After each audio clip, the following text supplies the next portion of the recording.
Welcome to sports तक। आपके साथ मैं हूं प्रियांश शर्मा और इस वक्त हर जगह टेस्ट क्रिकेट का खुमार बना हुआ है क्योंकि तीन टेस्ट सीरीज चल रही हैं। एक इंडिया वर्सेस इंग्लैंड, दूसरी ऑस्ट्रेलिया वर्सेस वेस्ट इंडीज और तीसरी यहां पर चल रही है बांग्लादेश वर्सेस श्रीलंका।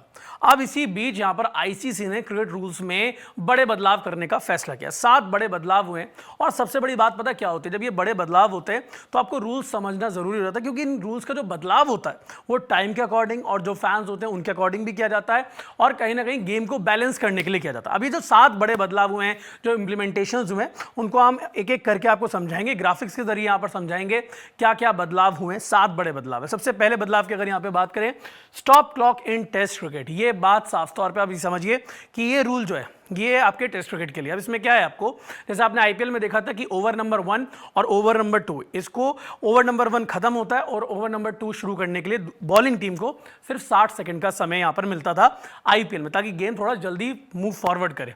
वही चीज अब टेस्ट क्रिकेट में होगी। अगर कोई भी बॉलिंग टीम 2 बार इस चीज को करने से चूक जाती है, इस पैरामीटर जो 60 सेकंड का पैरामीटर है, इससे ज्यादा आगे चले जाते हैं, 60 सेकंड में वो नया ओवर शुरू नहीं कर पाते हैं, तो उनके ऊपर 5 रनों की पेनल्टी लगेगी। ये सिंपल रूल है यहाँ पे। और 80 ओवर के बाद यहाँ पे ये पैरामीटर जो आपको 2 बार चांसेस मिलते हैं, ये रीसेट हो जाएगा 80 ओवर के बाद। जैसे गेंद चेंज होती है वैसे ये पैरामीटर भी यहाँ पर रीसेट हो जाएगा। अब यहाँ पर बात करते हैं रूल नंबर 2 की। रूल नंबर 2 है no mandatory ball change for deliberate use of saliva. Saliva का मतलब यहाँ पे साफ तौर पे ये है कि कई बार आपको पता है कोविड-19 के बाद से गेंद पर थूक लगाना यानी कि सलाइवा लगाना यहाँ पर प्रतिबंधित कर दिया था इंटरनेशनल क्रिकेट में। आईपीएल में इस बार अलाउ कर दिया गया था, लेकिन इंटरनेशनल क्रिकेट में प्रतिबंधित है। अगर आप लगा देते हैं गलती से गेंदबाजी करते हुए कोई भी खिलाड़ी, तो बॉल को तुरंत चेंज कराया जाता था। लेकिन आईसीसी ने शायद ये चीज़ ऑब्जर्व की होगी कि कुछ टीमें डेलिबरेटली ये चीज़ कर रही हैं कि बॉल की शेप की वो यहाँ पर डिमांड करती हैं कि बॉल की शेप सही नहीं है, बॉल चेंज हो, लेकिन एम्पायर करते नहीं, उनको लगता है बॉल की शेप ठीक है, तो टीम क्या करती है, डेलिबरेटली थूक लगा देती, जिसकी वजह से रूल के तहत चेंज करना पड़ता था। लेकिन अब ये रूल भी बदल गया है। अब आपको अगर आप डेलिबरेटली लगाते भी हैं थूक यहाँ पे, तो भी चेंज नहीं होगी गेंद अनटिल एंड अनलेस अगर एम्पायर्स को लगता है कि बॉल अपनी शेप खो चुकी है। अब बात करते हैं रूल नंबर 3 की यहाँ पे, और ये रूल समझना बहुत ज्यादा जरूरी है। DRS protocol for secondary review after an out decision. चलिए अब मैं आपको समझाता हूं किस रूल का मतलब क्या है। बहुत आराम से समझाऊंगा आपको क्योंकि थोड़ा पेचीदा है यहाँ पे। एक बल्लेबाज बल्लेबाजी कर रहा है, उसके खिलाफ अपील होती है कैच आउट की कि विकेट कीपर ने कैच पकड़ा है और उसको आउट दे दिया जाता है, कॉट बिहाइंड यहाँ पर आउट दे दिया जाता है। लेकिन रिप्ले में ये नजर आता है जब रिव्यू होता है कि भाई यहाँ पे जो कैच आउट हुआ है वो बैट तो लगा ही नहीं बॉल पे।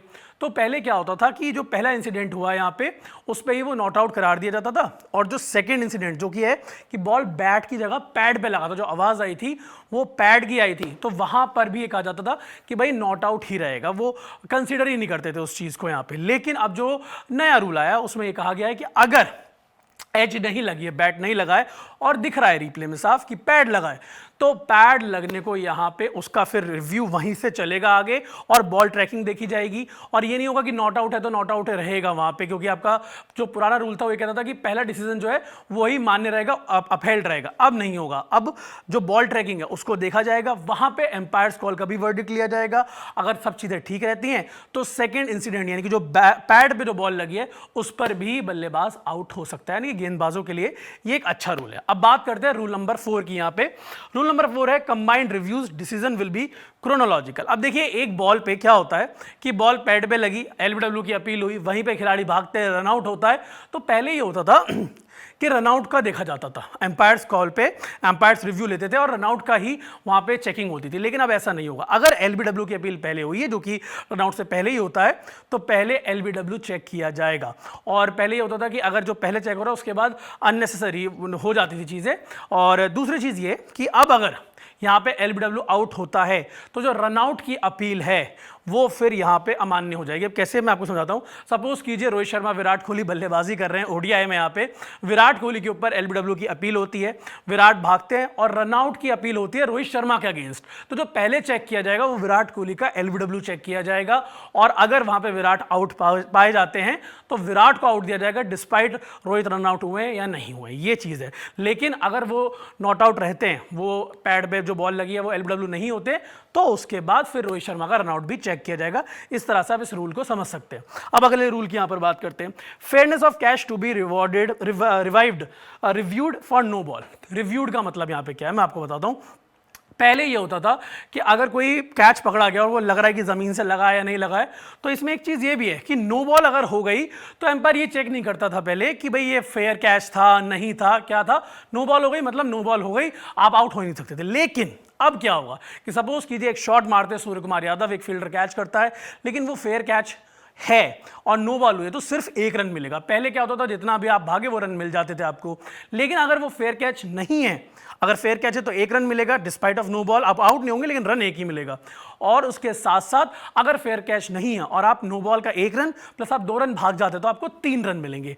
ये पहले क्या होता था कि जितने आपने भागे उतने run despite of fair catch है या नहीं वो होता था। तो ये भी एक बड़ा बदलाव यहां पर हुआ है। अगले रूल की बात करते हैं, deliberate short run. Deliberate short run का यहां पे सिंपल सा मतलब ये है कि आपको कुछ टीमें ना, कई बार होता था कि टेस्ट मैचेस में खासकर कि अपने टेलेंडर्स को बचाने के लिए कई बार डेलिब्रेटली शॉर्ट रन लेते थे ताकि जो मेन बल्लेबाज है वो स्ट्राइक पे आ जाए। कुछ नहीं होता था पहले, लेकिन अब रूल चेंज हो गया है और अगर ये एम्पायर्स को लगता है कि डेलिब्रेटली यहां पर ये चीज की जा रही है तो फिर 5 रन की पेनल्टी, और साथ ही साथ यहाँ पर जो बॉलिंग टीम है यहाँ पे उससे पूछा जाएगा यहाँ पे कि आप बताइए यहाँ पे कि आपको क्या लगता है कि किस तरह से यहाँ पे किसको बल्लेबाजी करते हुए नजर आएंगे। एक चीज़ मैं आपको बता दूँ, 5 रन की पेनल्टी इसमें नहीं है, लेकिन batters may choose to abort a run, तो वहाँ पे आपको जो बॉलिंग टीम है उसको ये मौका मिलता है कि वो किसको यहाँ पर बल्लेबाजी करते हुए देखना चाहते हैं, चाहे वो मेन बैट्समैन हो चाहे बॉलर हो, क्योंकि ये टेलेंडर्स के साथ काफ़ी ज़्यादा होता है तो वो गेंदबाजी टीम को सहूलियत मिलेगी। अब अगला जो रूल है वो है full time playing replacement in domestic first class cricket. इस रूल के बारे में आपको मैं साफ तौर पे बता दूं कि ये एक ऑप्शनल रूल है अभी सभी कंट्रीज के लिए, क्योंकि ये डोमेस्टिक क्रिकेट में फर्स्ट क्लास क्रिकेट में आप पर लगना है। इसमें सिंपल सी बात ये है कि 2 खिलाड़ी, अगर एक खिलाड़ी सपोज कीजिए जसप्रीत बुमराह या कोई और खिलाड़ी है, वो इंजर्ड हो जाता है डोमेस्टिक क्रिकेट खेलते हुए और वो इंजरी साफ विजिबल है, तो आप जैसे कंकशन सब होता था वैसे अब उसका लाइक टू लाइक रिप्लेसमेंट हो सकता है। अगर यहाँ पर सीवियर इंजरी होती है खिलाड़ी को तो लाइक टू लाइक यहाँ पर रिप्लेसमेंट हो सकता है फर्स्ट क्लास क्रिकेट के लिए।